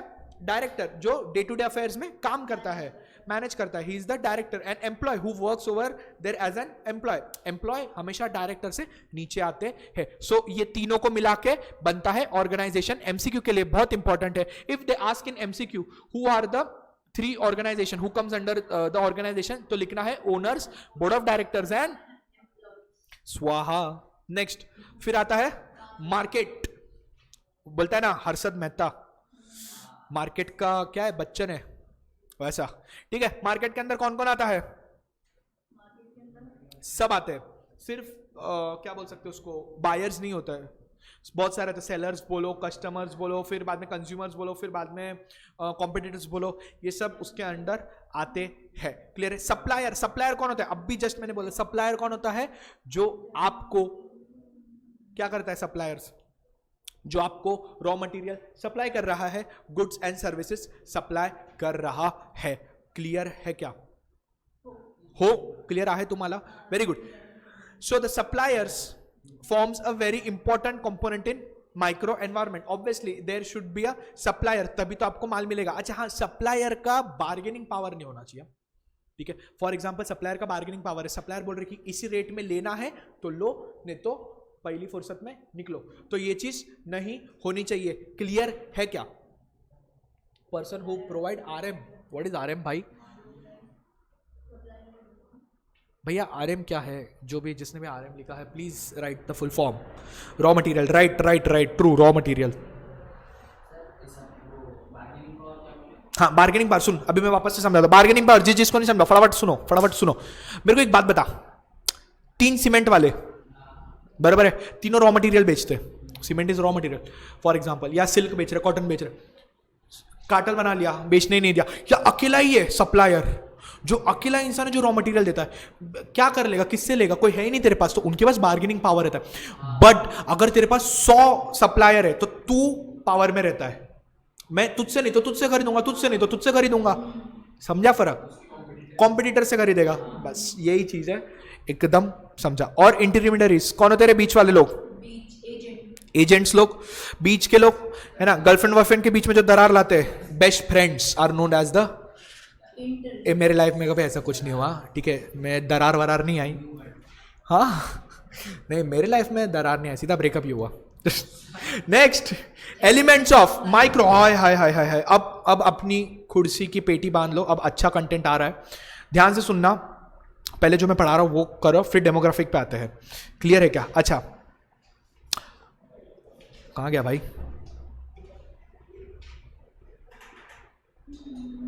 एक सेकंड सॉरी नहीं, डेमोग्राफिक पे आता। चलो फटाफट। अब तक हमने क्या पढ़ा था? माइक्रो पढ़ा था ना, micro. Now we are going to macro environment, right? So now we are starting macro environment. So talking about the macro environment, it is largely external enterprises, thus beyond the direct influence and control of the organization, but which exerts powerful influence over its functioning. तो भैया ये जो होते हैं ना, वो बहुत ही ज्यादा पावरफुल होते हैं। Now demographic मतलब depends upon changing age, changing household pattern, हर एक चीज जो चेंज होते रहती है इंसानों में, पॉपुलेशन में, वो चीज में। जैसे फॉर एग्जांपल पॉपुलेशन साइज। मुझे एक बात बताओ, अगर फॉर एग्जांपल आपको एक ग्रोसरी स्टोर खोलनी है, किराने की दुकान खोलनी है, आप कहां खोलोगे? भीड़ भाड़ वाले एरिया में, जहां पर बिकेगा।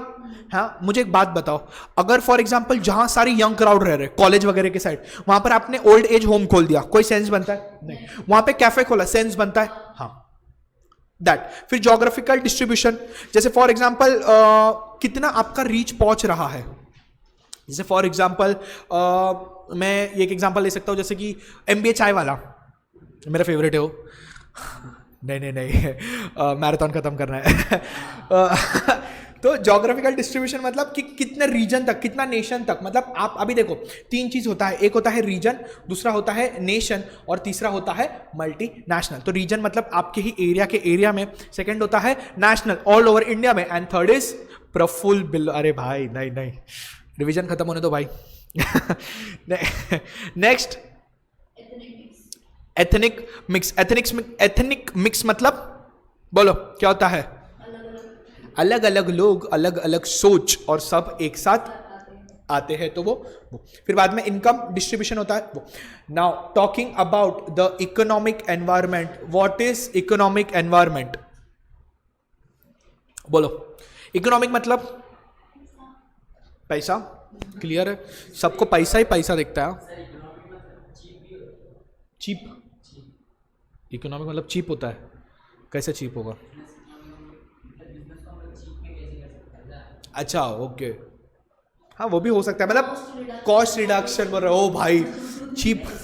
अच्छा, कॉस्ट रिडक्शन। हाँ, इकोनॉमिक देखो, इसके अंदर इकोनॉमिक एनवायरनमेंट में कैसा फर्क पड़ता है, ये चीज मैं आपको समझा रहा हूं। तो कैसे फर्क पड़ता है सुनो। अब मेरा धंधा अच्छा चल रहा था, ठीक है, मेरे लाइफ में सब चीज अच्छी चल रही थी। फिर एक दिन वो आई, वो कौन? कोविड आया, कोविड। सुनो तुम लोग यार, कहाँ, एक दिन वो आई मतलब कोविड आया। हाँ, कंट्रीज इकोनॉमिक, राइट, कोविड आया। हाँ, वो है कुछ तो। कोविड आई तो सब कुछ अच्छा चल रहा था जिंदगी में, फिर आया कोविड। वो जैसे ही आई उसने हलचली मचा दी। सो द थिंग इज कि जब भी इंडिया में या जब भी कोई इसमें कंट्री में रिसेशन पीरियड आता है या कोई इशू आता है, इन्फ्लेशन, रिसेशन, या फिर हम बोल सकते हैं कि कोई क्या बोल सकते हैं उसको, एनवायरनमेंट में इशू आया, डाउनफॉल आया, तो उससे जीडीपी को और इंडिया के इकोनॉमी को बहुत अफेक्ट गिरता है। तो उससे क्या होता है ना, जो आपका मार्केट है वो सीधा गिर जाता है। जैसे फॉर एग्जांपल अब ये आया, क्या बोल सकते हैं उसको, कोविड आया, उससे सारी इंडस्ट्री को प्रॉब्लम हुआ, सिर्फ एक को नहीं हुआ। ठीक है, तुम कार इंडस्ट्री बोलो, बाइक इंडस्ट्री बोलो, फूड इंडस्ट्री बोलो, सबको बहुत इश्यूज हो रहे थे। सो जैसे ही इकोनॉमिक में अफेक्ट होता है वो करता है। कैपिटलिज्म, अब कैपिटलिज्म मतलब प्राइवेट सेक्टर्स को ज्यादा इश्यूज होने लगा है। सोशलिज्म मतलब पब्लिक एंड प्राइवेट दोनों को, और वो पैटर्न पूरा उनका चेंज होगा। मिक्स्ड इकोनॉमी,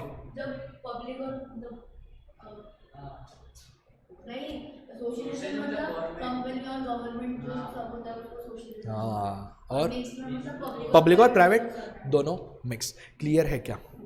अच्छा, मैं वही बोलने वाला था। Very good. अच्छा, इसके अंदर ये जो हेड पॉइंट्स है उसको अच्छे से पढ़ना, ठीक है, उसको समझना। इन डिटेल इतना तो नहीं पूछेंगे, बट हेड पॉइंट्स हाँ पूछ सकते हैं, तो उसके ऊपर हम लोग ज्यादा फोकस करेंगे। क्लियर है क्या? अब इकोनॉमिक पॉलिसीज अगर जो बनती है, जैसे इंडस्ट्रियल पॉलिसी हो गई, fiscal policy. What is the meaning of fiscal policy? जहां पर गवर्नमेंट अपने एक्सपेंडिचर और टैक्स को लेकर रूल्स एंड रेगुलेशंस बनाता है, it is known as fiscal policy. Monetary policy, जहां पर आरबीआई बैंक का पप्पा, RBI, father of each and every bank, वो क्या करता है? रूल्स एंड रेगुलेशंस बनाता है। फॉरेन इन्वेस्टमेंट पॉलिसीज, जैसे जैसे पॉलिसीज चेंज होते हैं इकोनॉमिक में अफेक्ट गिरता है। बोलो हाँ। अब ये लोग कितने अच्छे हैं कि इन्होंने पॉलिटिकल और लीगल एनवायरनमेंट को साथ में कर दिया है। Very good. अच्छा, दो चीज, गवर्नमेंट और लीगल अलग अलग है भाई, मिक्स मत कर देना। गवर्नमेंट और लीगल बोथ आर डिफरेंस, ठीक है? Changing in government impacts different and changing in law impact different. अच्छा, मेरे को एक बात बताओ, अभी किसकी सरकार है? अभी किसकी सरकार चल रही है? Modi government. Modi government is leading. अच्छा, फॉर एग्जाम्पल अगर मोदी गवर्नमेंट नेक्स्ट इलेक्शन में नहीं आती तो दो कंपनी जिसको बहुत लॉस होगा। पहला, अच्छा फॉर एग्जाम्पल मोदी गवर्नमेंट अगर नहीं आते हैं इन नेक्स्ट इलेक्शन तो दो कंपनी जिनको लॉस होगा। If government is changing, for example BJP की जगह कोई और सरकार आ रहा है फॉर एग्जाम्पल, तो तब दो कंपनी जैसे जिसको लॉस होगा। कौन सी दो कंपनी है? फटाफट। हाँ, मोटा भाई और छोटा भाई, अडानी। अडानी एंड अंबानी, उनको इफेक्ट हो सकता है in the business. So changing in political party में चेंज द बिजनेस ऑर्गेनाइजेशन, तो that is also a part की गवर्नमेंट चेंज हुआ और फिर हमारे बिजनेस को अफेक्ट हुआ। अगर गवर्नमेंट फंडिंग कर रहा है, गवर्नमेंट का सपोर्ट है तो हो सकता है। Talking about legal part, government वही है, लॉ ही बदल दिया, क्या कर लोगे? दारू का एग्जांपल दिया, दारू बैन है गुजरात में, क्लियर है? तो दारू बैन है, अभी गवर्नमेंट बदले ना बदले फर्क नहीं पड़ता, दारू इज बैन तो ban, so that is legal, law change हो गया। प्लास्टिक बैन है, लॉ चेंज हो गया। क्लियर है ये चीज? समझ रहे हैं आप लोगों को? तो बस ऐसे ही धीरे धीरे धीरे धीरे जो लीगल वे में चेंज होता है वो, और पॉलिटिकल वे में चेंज होता है वो, दोनों। अच्छा, पॉलिटिकल पे इंपैक्ट थोड़ा ज्यादा होता है क्योंकि अगर वो एरिया का समझो पॉलिटिकल पार्टी चेंज हो गया या पॉलिटिक्स चेंज हो गया तो शायद न्यू रूल्स एंड रेगुलेशंस लाए, उसके बाद फिर शायद लॉ में अफेक्ट हो, depend on the political party, ठीक है? जैसे फॉर एग्जाम्पल अभी एग्जाम्पल ले लो नोटबंदी, वो भी छोड़ो, सबसे बेस्ट एग्जाम्पल जीएसटी। सब लोग कोई टैक्स भर रहे थे, अचानक मतलब गवर्नमेंट ने लॉ चेंज कर लिया, लीगल वाला जीएसटी ला दिया। ये कब हुआ? गवर्नमेंट बदलने के बाद। तो इसमें दोनों भी आ सकता है, पहले भी तो जीएसटी लाना ही था बट अभी उन्होंने ला लिया। सो या तो लॉ चेंज हो रहा है या तो गवर्नमेंट चेंज हो रहा है। क्लियर है क्या लॉ और गवर्नमेंट? सब लोगों को फटाफट बोलो, बोलो बोलो फटाफट फटाफट फटाफट। Is law and government clear? So we were talking about political and legal environment where government, if there is a change in government then it affects the business organization, right? If the government changes, so and if the law changes, if like there was like there is ban in this thing alcohol into Gujarat, so वो फिर वहां पे मतलब बेचना ban है, ऐसा clear है क्या सबको? बोलो फटाफट। हाँ,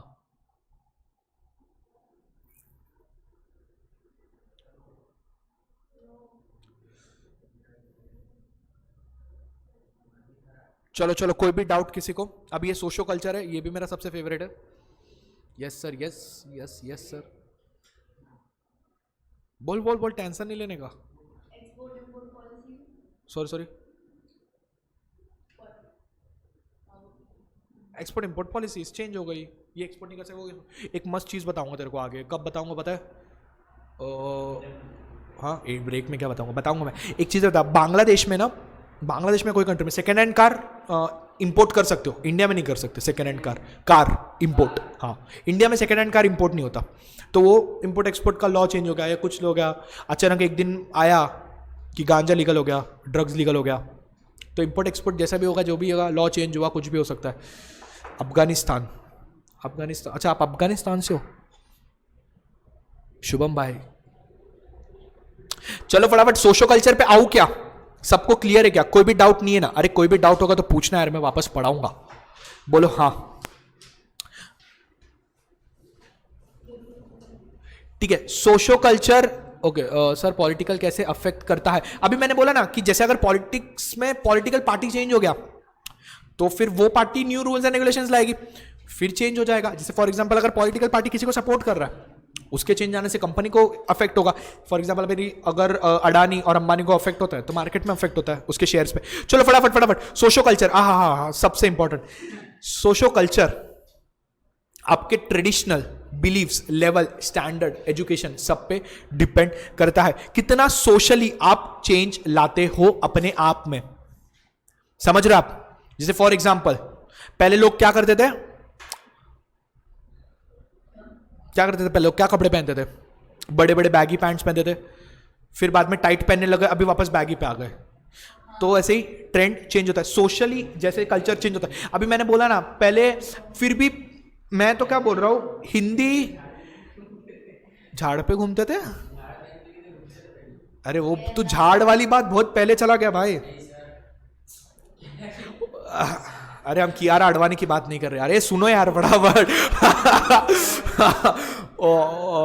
sir isn't the government and the political factor same? हाँ but see government is different thing, political change is different thing. अच्छा सुनो सुनो सुनो यार, फटाफट सुनो। जैसे कि क्या बोलने वाला था मैं, अरे क्या बोल रहा था मैं, सोशो कल्चर। हाँ सोशो कल्चर, जैसे हम सोशली चेंज होते हैं। देखो अभी तक हिंदी सीरीज ठीक था, फिर एक बार इंग्लिश आया, मैंने वो भी ठीक समझा, फिर सीधा कोरियन आ गया। अभी धीरे धीरे इंडिया वाले हिंदी से इंग्लिश बन रहा है, अभी किसी दिन थोड़े दिन बाद हिंदी से कोरियन बन जाएंगे। तो ध्यान रखना, जो भी इधर कोरियन सीरीज देखता है ध्यान देना। बंद ना करे भाई, वो लोग क्या करेंगे फिर? नहीं बट आजकल बहुत लोग पागल हो गए कोरियन सीरीज, BTS के गाने, टेलर स्विफ्ट ठीक है। ठीक है चलो नेक्स्ट, टेक्नोलॉजी वाइज। अब टेक्नोलॉजी एनवायरमेंट, अरे हाय हाय हाय हाय, आप मेरे को बोलो कि एक टेक्नोलॉजी सेकंड को कैसे अफेक्ट कर सकता है। मैं एक चीज बताता हूं, अब मैं ना एक मस्त चीज बताता हूं, फिर फटाफट भगाएंगे। ये कौन सा फोन है? iPhone. अरे बट कौन सा फोन है? फटाफट लिखो, ये कौन सा फोन है? नहीं 13 है, नहीं फटाफट कौन सा फोन नहीं है? 12, 15, 18, 19, फटाफट 11 है। iPhone 11, iPhone 11, iPhone 12। अरे यार थोड़ा तो इज्जत दो यार, 12 लिख दो, 11 हो तो भी क्या हुआ। iPhone Flex सर, अरे बस क्या भाई, 15, अरे आया भी नहीं है यार। 11, 11, 12, 12, 12, अच्छा जो भी 11, 12 लिख रहे बहुत अच्छी बात है, और इसका जवाब है 12। अभी मेरे को एक बात बताओ, आपने 11, 12 लिखा क्यों? बिकॉज आपको पता था कि 11 या 12 का बॉडी सेम है। अब आप बोलोगे तो क्या, अगर ये ना कैमरा इधर से इधर शिफ्ट कर दिया ना मैंने, इधर से इस तरफ क्रॉस में, तो वो 13 हो जाएगा।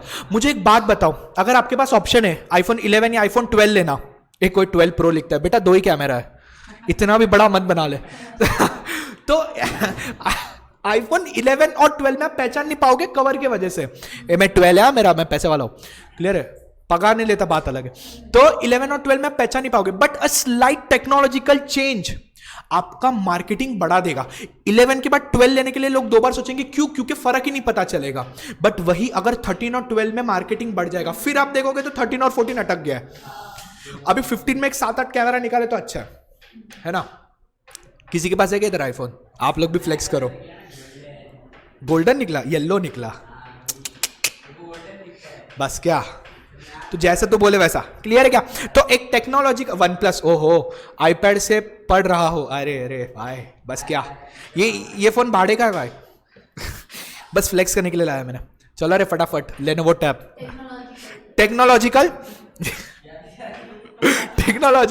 Think better. टेक्नोलॉजिकल चेंज आपको कंटिन्यू करना पड़ता है। जैसे फॉर एग्जांपल अभी हम देखेंगे i3 था, i5 आया, i7 आया, ऐसे जनरेशन चेंज होते जा रहे हैं। विंडोज में भी देखेंगे, मैकबुक में देखोगे एयर है, फिर प्रो है, फिर M1 है, M2 है, तो ऐसे टेक्नोलॉजिकल चेंज करते रहने चाहिए। अभी आप एक बार पढ़ लेना क्योंकि अभी हमको फटाफट भगाना पड़ेगा। Global environment, now what is global environment? Each and everything जो हम ग्लोबली सोचते हैं उसको हम बोलते हैं ग्लोबल एनवायरमेंट। अच्छा, पेस्टल के पहले जो मैंने ऊपर छोड़ा था वो कवर कर लेंगे। उससे पहले कहां गया? एक बार मेरे साथ, सिर्फ एक बार, यस ब्रो, दोनों अपॉर्चुनिटी थ्रेट दोनों टेक्नोलॉजी। सुन मेरी बात,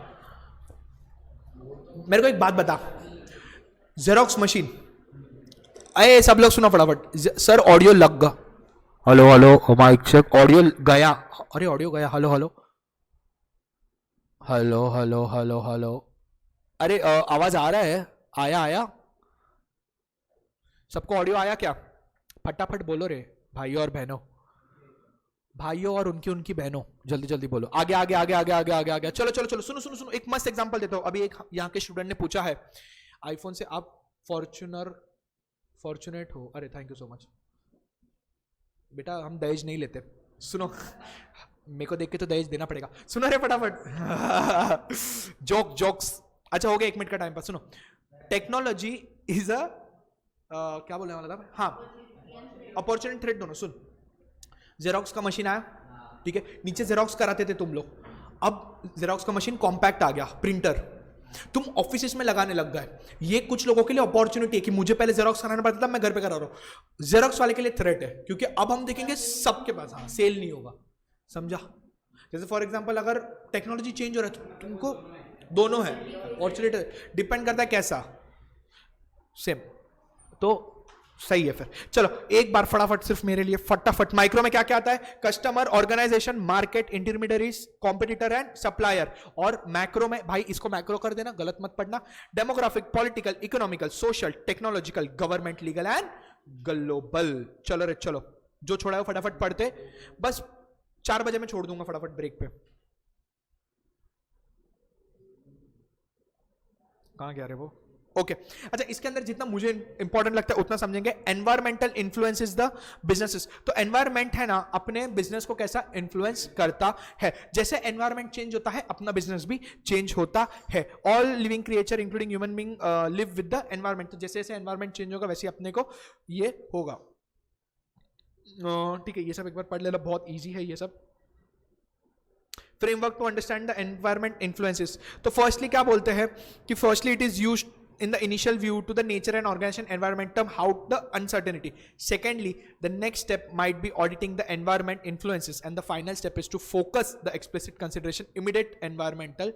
मतलब क्या बोला है कि पहले आप उसको समझो, फिर आप उसके प्लस माइनस पॉइंट निकालो और फिर लास्ट में आप उसको अडॉप्ट करो। बस बाकी इसका ज़्यादा इतना इंपॉर्टेंट मुझे लग नहीं रहा है। उसके बाद एक बार आप लोग ये पढ़ लेना, एनवायरमेंटल स्कैनिंग। एनवायरमेंटल स्कैनिंग मतलब क्या होता है, फटाफट बोलो।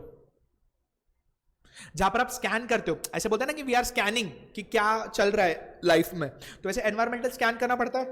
कैसे? कि क्या थ्रेट्स है, क्या अपॉर्चुनिटी हमारे लिए, हमारा क्या है क्या नहीं, सब कुछ।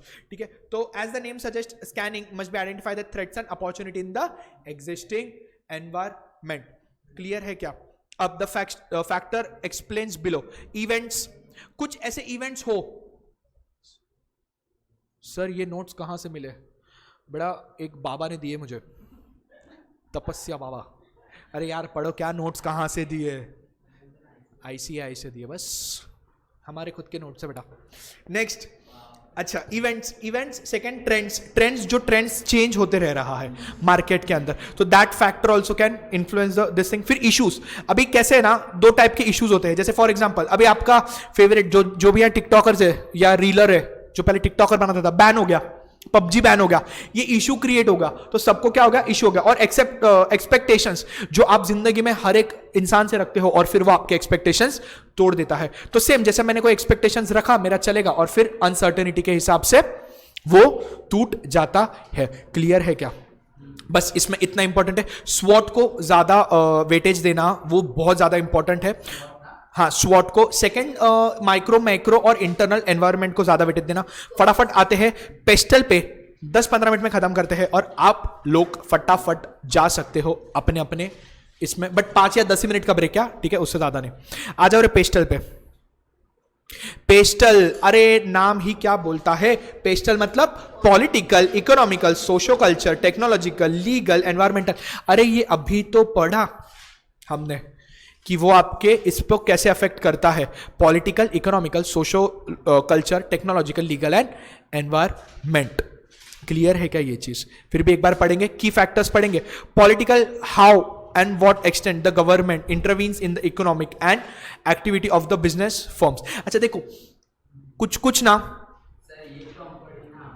अभी पढ़ाना ऊपर क्या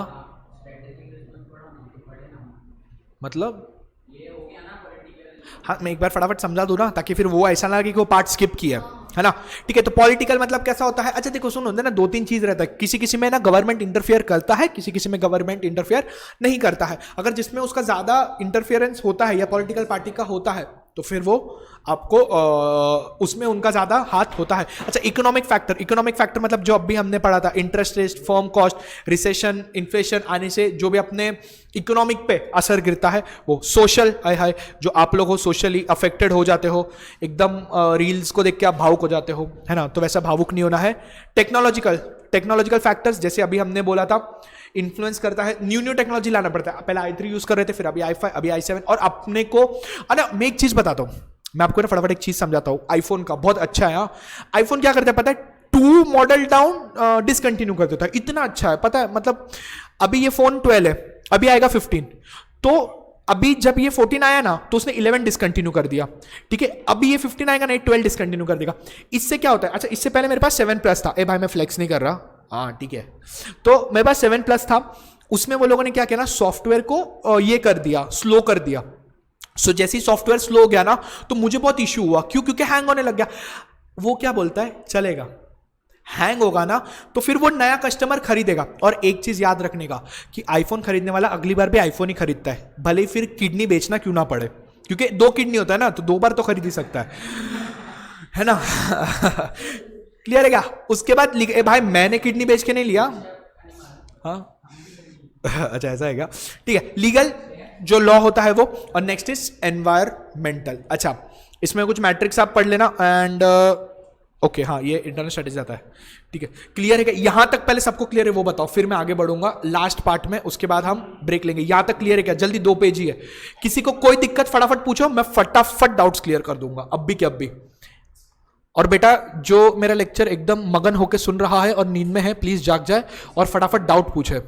कोई भी डाउट है हम अभी क्लियर करेंगे, और इसी चैप्टर को आज के आज वाइंड अप करेंगे, कल ना धोके एक बार वापस से पढ़ लेना ये चैप्टर। क्लियर है सर, क्लियर है sir, no doubt sir, okay sir. आप लोगों की परमिशन से हम फटाफट अभी लेक्चर को आगे बढ़ाते हैं।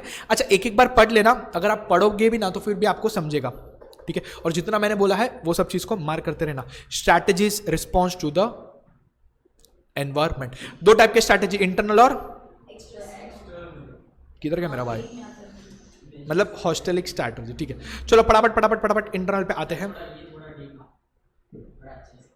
क्या करूं मैं, एकदम अच्छे से तू जो बोल वैसा। 3 classes of internal response that business can adopt and describe below. अच्छा मैं ना ट्रिक नहीं बोल सकते, बट एक चीज आपको समझाता हूं। कभी भी ना पढ़ने बैठो, अगर आपको अप्लाई करना है तो, अगर आप जैसे पढ़ रहे हो वैसे पढ़ सकते हो, कोई दिक्कत नहीं है मुझे। कभी भी आप पढ़ने बैठ रहे हो, सबसे पहले हेड पॉइंट पढ़ लेने का, क्योंकि एमसीक्यू है, रिटर्न नहीं है। रिटर्न होता ना तो टॉपिक देता, अंदर लिखना होता, तो हेड पॉइंट पढ़ लेना सबसे पहली चीज। फिर हेड पॉइंट पढ़ने के बाद अंदर का कंटेंट पढ़ना। अभी देखो मेरे हिसाब से आप लोग इतने स्मार्ट हो, ठीक है, रील्स की दुनिया से भी आप बाहर हो जिसमें आप स्मार्ट हो, और इंग्लिश भी आपको मुझसे अच्छा आता है। सो द थिंग इज वहां पर आप जो है ना अंदर का कंटेंट पढ़ के भी नीचे टिक कर सकते हो कि ये क्या है। जैसे for example if you are given an option कि is it socio culture, technological, political और economical, so after reading the whole paragraph, उतना तो इंग्लिश आपका अच्छा है where you can tick it. But अगर आपको हेड पॉइंट पूछा, सो देयर यू कैन, वहां पे एक प्रॉब्लम आपको आ सकता है, जैसे माइक्रो और मैक्रो में इतने सारे हैं और सब सेम सेम भी लगते, तो वहां आपको इशू आ सकता है। आज जाते हैं इंटरनल स्ट्रैटेजिक रिस्पॉन्स पे। क्लियर है, एकदम सही है। अच्छा 3 टाइप के, पहला, फिर कॉम्पिटेटिव और आराम से समझेंगे। अच्छा स्ट्रैटेजिक क्या होता है पहले वो बताओ मेरे को, क्या बनाते, प्लानिंग बनाते, तो प्लानिंग ही बनाते ना, और क्या बनाते।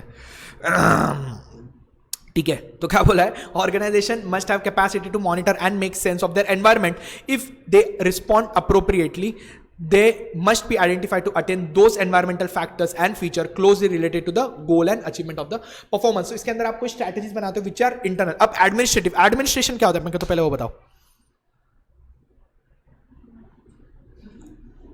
क्या लिखा है, प्लान, किस चीज का प्लान करना है बेटा। एडमिनिस्ट्रेटिव क्या होता है वो बताओ।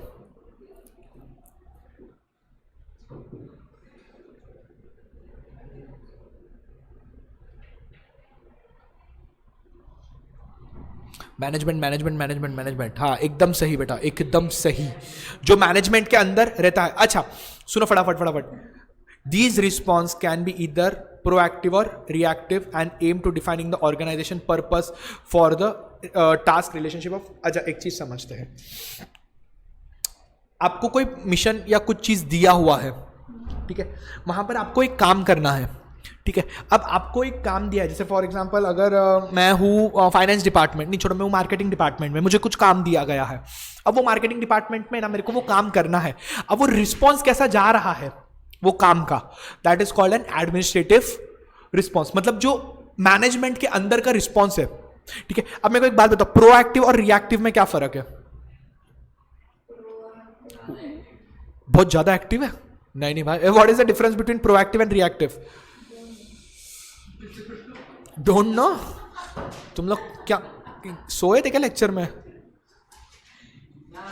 वैसा नहीं कहता, इसलिए तो ये हम लोग नहीं आए। क्या? The meaning is प्रोएक्टिव मतलब बोलो रे फटाफट, ऑनलाइन वाले फटाफट टाइपिंग करो, जैसे जैसे आप लोग टाइप करते हो ना फटाफट अपने बाबू बेबी को, वैसे फटाफट टाइप करो जल्दी please. Type what is the difference between proactive and reactive? Negative and positive impact, negative and positive impact, right? policies are different. तो मैनेजमेंट बोला ना, इंटरनल मैनेजमेंट में। आपने पूछा एडमिनिस्ट्रेटिव का मतलब हाँ Administrative response का मतलब तो मैनेजमेंट ना। Mission, policies, budget. Reactive means counter action, negative and positive impact. Sir उसको बोलो गूगल में करो। नहीं नहीं यार, इतने सारे थोड़ी लोग करे। हाँ अभी हम लोग भी करके आपको बता सकते हैं ऑनलाइन में देखो। एक सेकंड में पानी पी लो यार, तुम लोग फटाफट रिस्पॉन्स करो, तब तक मैं पानी पी लेता हूँ।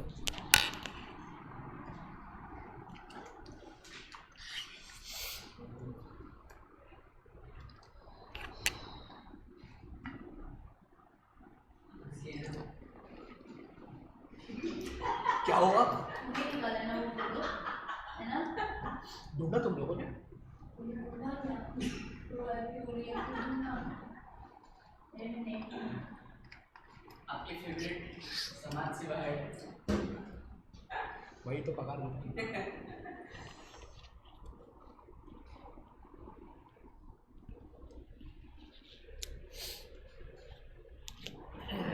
Reactive मतलब act in action. response to a situation rather than creating a situation. Proactive पहले होता है, रिएक्टिव फिर बाद में, आप जब उसका रिएक्शन कर लिया भाई सबने गूगल, वेरी गुड, अच्छा हुआ तुम लोग कुछ तो मेहनत किया यार गूगल करने का, गुड, ठीक है। अच्छा, revising mission, object, goals and some examples of this response. तो ऑब्वियस सी बात है, ये रिस्पॉन्स क्यों करेंगे? Revising mission, what is revising mission? जो आपका मिशन है उसको फिर से रिवाइज करे। अच्छा, जो मेरा मिशन है, देखो दो चीज होता है, विजन और मिशन। एक चीज याद रखना, विजन और मिशन में क्या फर्क है, अभी आगे बहुत आएगा। विजन मतलब आपको कहां जाना है, मिशन मतलब उसको कैसे पाना है। विजन मतलब आपको कहां जाना है, मिशन मतलब आपको कैसे पाना है। से फॉर एग्जाम्पल, मुझे एक लड़की को पटाना है, दैट इज माई विजन। कैसे पटाना है, दैट इज मिशन। क्लियर है क्या? अच्छा आप ये सब करते हो, वाह बेटा, क्लियर है क्या? तो मिशन अच्छा हाँ, अभी मिशन चेंज हो सकता है, हाँ बार बार, पर विजन चेंज नहीं होना चाहिए। अपना विजन है कि हमको सीए बनना है, सो बनना है, भले फिर मिशन चेंज हो। जैसे फॉर एग्जांपल मैंने ऐसा सोचा था, फिर मैंने ऐसा सोचा, फिर मैंने ऐसा किया। क्लियर है क्या ये चीज? फिर कॉम्पिटिटिव रिस्पॉन्स। कॉम्पिटिटिव रिस्पॉन्स मतलब competitive response are the environment typically and associated with the for profit firm but also apply for the non profit firm। तो फिर बाद में competitive, जो आपके competitors होते हैं, rivalry मतलब मारामारी, राइवलरी जो कॉम्पिटिटर्स होते हैं उनके बीच का ये, और हमेशा it shall be an external position. Clear है क्या? अच्छा, कलेक्टिव रिस्पॉन्स। कलेक्टिव रिस्पॉन्स मतलब ये मस्ती मत करो रे, सबका साथ सबका विकास। क्या क्या क्या क्या हो रहा है तुम लोगों को? ये मस्ती मत करो रे। ये देखो यार, ये इतना ही पेज बचा है अभी, ठीक है? holistic strategy, a business organization, and many environment have innumerous interrelationships that at times it been difficult to determine the exact where the organization end and where the environment begin. It is also difficult to determine the exact what business should do in response in particular situation of environment. अच्छा, इसका एकदम simple example सुनते और खत्म करते, समझो मेरी बात. मेरे को एक बात बताओ, आपको छतरी बेचने का है, कब बेचोगे? बारिश में. आपको होली के कलर बनाने कब बनाओगे? होली में, मार्च में. ठीक है, आपको आपके एनवायरमेंट पे कैसा इंपैक्ट गिरेगा और कैसा होगा वो आपको पता होना चाहिए आपके बिजनेस करने से. Where my business and environment starts. मैंने बिजनेस बनाया रंग होली के कलर का, फटाके का, वहीं से वो एनवायरमेंट स्टार्ट होता है. अरे बोलो हाँ. क्लियर है क्या ये चीज? ठीक है, अब बस मैं 2 मिनट में ब्रेक ही दे रहा हूं. ठीक है, ये लास्ट 3 चीज करते हैं और फिर मस्त एकदम से ब्रेक लेते हैं. अच्छा, लीस्ट रेजिस्टेंस है, प्रोसीड विद कॉशन है, और डायनामिक रिस्पॉन्स है. सबसे पहली बात तो ये आपको समझो होलिस्टिक क्या होता है. आपको रेडी रहना है आपके एनवायरनमेंट के हिसाब से. क्लियर है क्या? जैसे कि फॉर एग्जांपल मैं जैसे और एक मैं चीज आपको बताता हूं कि हम बात करते हैं कॉलेज की. मैं कॉलेज के बाहर कैंटीन खोलूं तो वो चलेगा क्योंकि वो कॉलेज के बाहर है, तो वो मुझे मेरे एनवायरनमेंट को स्टडी करना पड़ेगा. ठीक है, कहीं पे भी कुछ भी नहीं मैं खोल सकता हूं और कभी भी कुछ भी नहीं बेच सकता हूं. ठीक है, अब लीस्ट रेजिस्टेंस मतलब क्या होता है? बोलो फटाफट, जल्दी चैट फटाफट बोलो. What is the meaning of resistance? Resistance मतलब सर्वाइव करना. और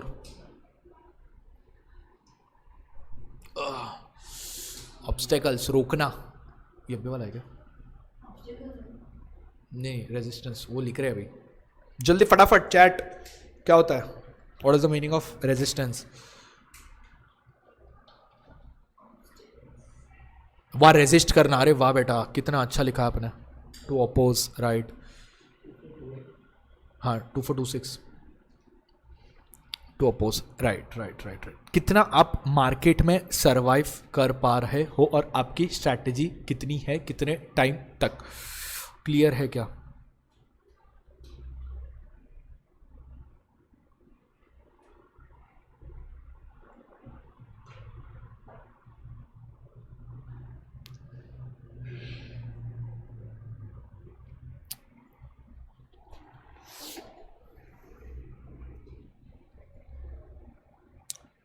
ठीक है, मेरे को एक बात बताओ, इसमें हम एक एग्जांपल ले सकते क्या ऐसा? नोकिया का कॉम्बैट. नोकिया, क्यों नोकिया डूब गया? What was the reason for Nokia? Because adapt नहीं किया चेंज, राइट. उसको जो चीज चाहिए थी वो उसने ली नहीं, राइट. तो इससे क्या हो गया? नोकिया का मार्केट गिर गया. या for example if you start कॉपिंग someone, अच्छा आप किसी को कॉपी करके कर दो, या आप ना, आपका फाउंडेशन इतना स्ट्रांग नहीं रहता और आप कुछ कर दो, आप गिरोगे.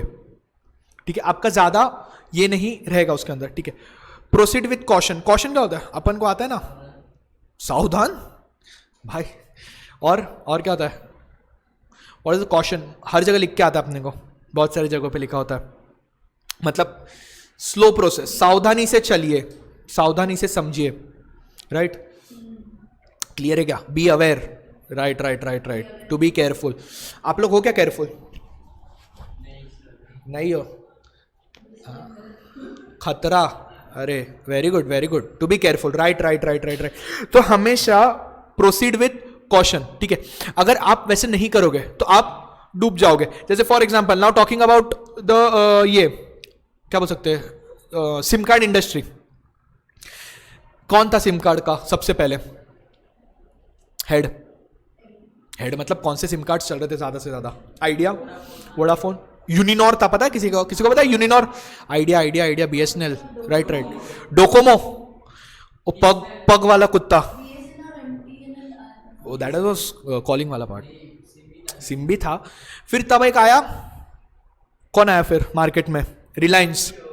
नहीं, रिलायंस आया फिर जियो आया। क्लियर है क्या? फिर मार्केट में कौन आया? रिलायंस। क्लियर है? जियो, एयरटेल, राइट। तो अब यूनिनॉर को अगर हम देखेंगे तो नहीं चल रहा है, बंद ही हो गया टोटली। अगर हम अभी भी देखें ना तो मार्केट में सिर्फ 3 ही सिम कार्ड चलते हैं, पहला जियो, दूसरा एयरटेल और तीसरा वीआई, टेलीनॉर। हाँ वाह यार, बहुत पुराने जमाने के लोग यार यहाँ। क्लियर है क्या ये चीज? कौन सा 3 कार्ड चल रहे? जियो, वीआई और एयरटेल। क्लियर है? बट अभी भी in SIM card industry Jio is at top. क्यों? क्योंकि उसने सबको फ्री में इंटरनेट बांटा, और एक बार बांटा तो सबने उसका सिम कार्ड ले लिया। क्लियर है ये चीज? उसके बाद तो फिर मजा आ गया। सो कोई भी चीज हम कभी भी आगे बिजनेस करते हैं तो हमेशा वो कॉशन और सोच समझ के ही करना चाहिए, ओ बीएसएनएल के जमाने के। क्लियर है क्या ये चीज? राइट। अच्छा, नेक्स्ट डायनेमिक रिस्पॉन्स। डायनेमिक मतलब keeps on changing. So business environment keeps on changing, और आपको भी चेंज होते रहना है, तभी ही आप मार्केट में स्टे कर पाओगे और पावरफुल रह पाओगे। With this the second chapter ends, and after break we are going to start the third chapter.